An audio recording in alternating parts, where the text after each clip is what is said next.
O Senhor esteja convosco. Ele está no meio de nós. Proclamação do Evangelho de Jesus Cristo, segundo Marcos. Glória a vós, Senhor.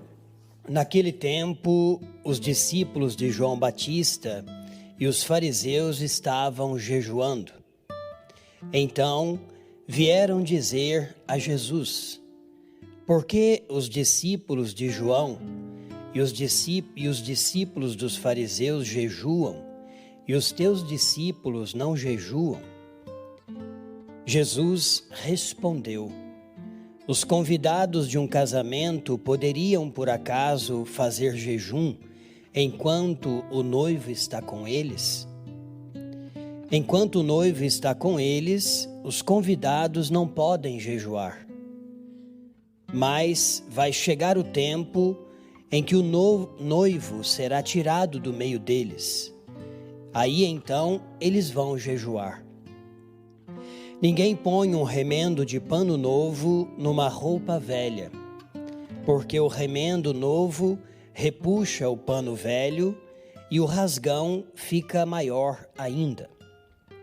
Ninguém põe vinho novo em odres velhos, porque o vinho novo arrebenta os odres velhos, e o vinho e os odres se perdem. Por isso, vinho novo em odres novos. Palavra da salvação. Glória a vós, Senhor.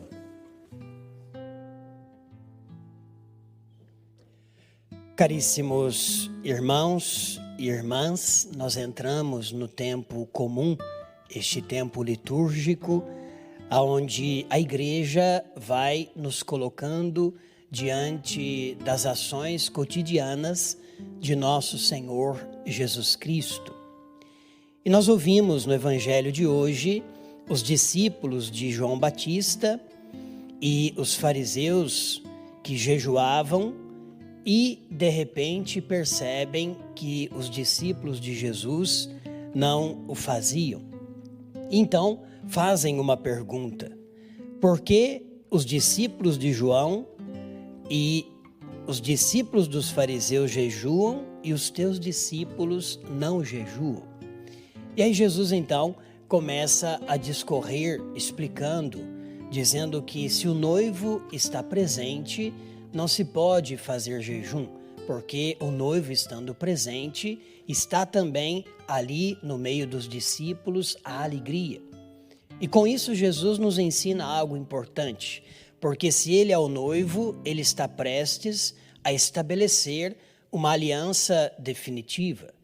No noivado é assim que acontece. O casal, ele se programa depois de um tempo de namoro, se une ali no noivado, ou melhor, se une no sentido de estabelecer um compromisso mais sério e profundo em vista do matrimônio, de uma aliança. E quando Jesus fala isso, ele nos remete também ao Antigo Testamento, sobretudo em vários momentos no livro do profeta Isaías, onde o profeta anuncia Deus como aquele que é o esposo e aquele que estabelece com Israel uma aliança e que promete enviar o ungido, o Messias do Senhor. Portanto, quando Jesus vai dizer deste vinho novo e esses odres velhos, ele está dizendo que este vinho novo é a sua aliança nova e eterna com a humanidade. E estes odres novos precisam ser o nosso coração. O odre velho ou a roupa velha simboliza de alguma maneira o Antigo Testamento.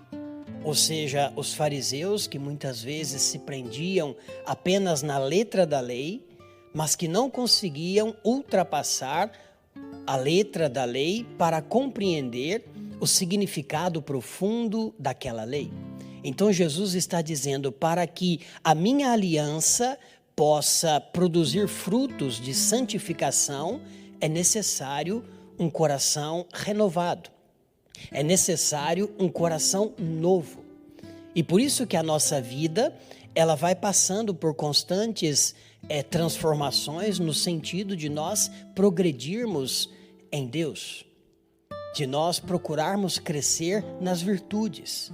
Porque se a gente percebe que alguma coisa não caminha bem ali na nossa vida, porque o nosso coração, por vezes, está um pouco desajustado diante da vontade de Deus, nós precisamos ali nos entregar a Deus pela oração, pela vida assídua nos sacramentos e deixar que Ele vá transformando o nosso coração. E aí também nós lembramos que Orígenes, um escritor eclesiástico nos primeiros séculos, ele vai dizer que o jejum mais agradável a Deus não é a abstenção somente dos alimentos, mas o distanciamento do pecado. Aqui também está o sentido do jejum. Por isso que Jesus está dizendo que ele estando presente ali não era necessário, porque ele mesmo já era o significado mais profundo dos discípulos estarem reunidos em torno dele. Por outro lado, ele vai dizer que quando o noivo for tirado, é necessário fazer o jejum. Ou seja, Jesus também estava prefigurando a sua paixão, morte e ressurreição. E até hoje a igreja, ela nos orienta também a esta prática da abstinência, do jejum, sobretudo nos dias santos, na quarta-feira de cinza, como um jejum obrigatório, na sexta-feira da paixão, mas nós vamos também no dia a dia, no cotidiano da nossa vida, vivenciando alguns momentos de penitência, de abstinência, de jejum, mas é necessário, como nós vimos Jesus nos ensinar, a transformação do coração.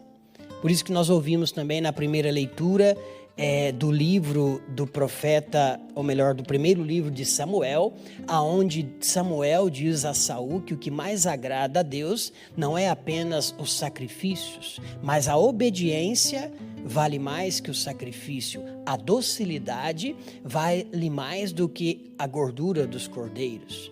Então, nós precisamos também pedir a Deus que nos conceda a graça de aprender a dar sentido às coisas do nosso cotidiano. E o jejum é muito mais, como eu disse, repito, como nos falava Orígenes, do que a abstinência de algo que eu decido ali fazer, mas o afastamento do pecado. E é claro que eu me abstenho de algo para fortalecer a minha vontade, e estando fortalecido na minha vontade pelo apoio da graça de Deus, eu vou também me afastar do pecado. Por isso que nós precisamos aprender a relação entre tudo isso, porque não adianta nós fazermos algo isolado sem compreender o significado daquilo que nós estamos realizando. Papa Bento XVI, quando escreve aquela encíclica sobre a esperança, ele vai nos dizer que na Idade Média, muitas vezes se houve até um excesso na penitência, onde muitos se autoflagelavam em outras atitudes, às vezes mais agressivas com o corpo, mas ele vai dizer que no nosso século caiu-se para um outro extremo. Ninguém mais consegue ter um espírito de sacrifício ou fazer pequenas abstinências. E aí nós compreendemos que o que agrada ao Senhor é perceber que nós precisamos ir sendo dóceis a Ele no cotidiano da nossa vida. Perceber que as situações que Deus nos permite viver, ao invés de nós vivermos aquilo reclamando ou descontentes, nós somos chamados a encontrar naquelas situações um caminho de santificação. Por isso que nós precisamos aprender com o Evangelho de hoje que mais do que nós praticarmos os mandamentos, mais do que nós vivermos assiduamente na presença do Senhor, nós precisamos realizar os pequenos atos da nossa vida com amor. Com amor. O meu trabalho, a minha convivência em família, as situações que me custam no dia a dia, como eu estou vivenciando estas realidades. Como a Eucaristia que eu comungo diariamente ou aos domingos, ao menos, como eu tenho permitido que esta presença de Jesus vá me transformando no cotidiano. E aí nós encontramos, de fato, o sentido da nossa vida. Se eu me abstenho de alguma coisa, é para demonstrar um pouquinho do meu amor a Jesus e o desejo de ser melhor. A abstinência, muitas vezes, numa atitude de silêncio que eu tenho que ter diante de um conflito, pedindo a Deus sabedoria, pedindo a Deus como eu devo agir naquela situação. Por isso, nós queremos pedir, como nós rezamos também no Salmo, o sacrifício de louvor, este sim é que me honra de verdade. Olha que bonito, não é? O que glorifica a Deus, o que agrada a Deus é oferecer a Ele um sacrifício de louvor. E o que significa isso? Significa, de fato, como dizia Santo Agostinho, que o homem velho não pode conter em si o vinho novo, mas somente o homem que vai se deixando transformar por Deus é que consegue caminhar na graça de Deus e experimentar deste vinho novo, que é o próprio Senhor nosso Jesus Cristo, através do seu mistério de paixão, morte e ressurreição. Então vamos pedir, irmãos, que nas dificuldades, naquilo que nos custa na vida, não perder a oportunidade de viver aquele momento num sacrifício de louvor, para que Deus nos santifique e através de nós possa santificar também a nossa família, as pessoas ao nosso redor. Amém.